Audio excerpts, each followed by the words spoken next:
Otázka znie, kto by mal sedieť za stolom, keď sa raz bude rokovať o mieri na Ukrajine?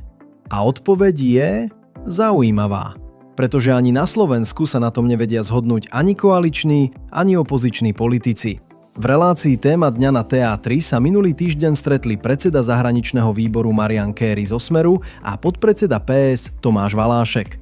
Téma, kto by mal s Ruskom viesť dialóg o ukončení vojny.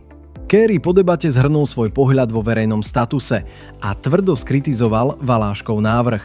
Podľa Valáška by malo o mieri rokovať len niekoľko vybraných veľmocí, takzvaná skupina E5, pričom Európska únia by mala byť z procesu vylúčená, pretože podľa neho nemá dostatočnú autoritu. Kéry s tým nesúhlasí. Chce, aby do rokovaní boli zapojené všetky štáty EÚ pod vedením rešpektovaného lídra a poukazuje na to, že podobný názor má aj bývalá nemecká kancelárka Angela Merkelová. A teraz na rovinu. Valášek mal v tej istej debate aj iné argumenty, ktoré sa do Kéryho zhrnutia nedostali.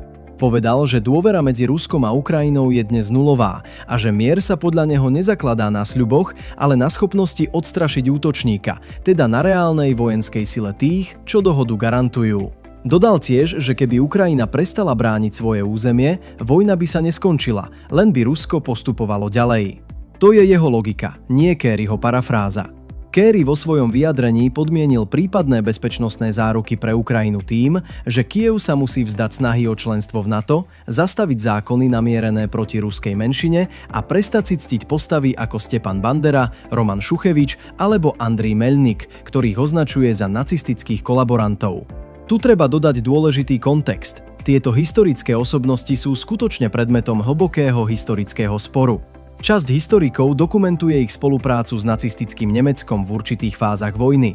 Na Ukrajine sú zároveň dlhodobo uctievaní ako symboly boja za samostatnosť. Oba pohľady na túto históriu existujú súčasne. A presne to isté sme si všimli aj pri nedávnom spore Ukrajiny s Poľskom okolo UPA. Tu si dovolím mať vlastný názor, jasne oddelený od faktov.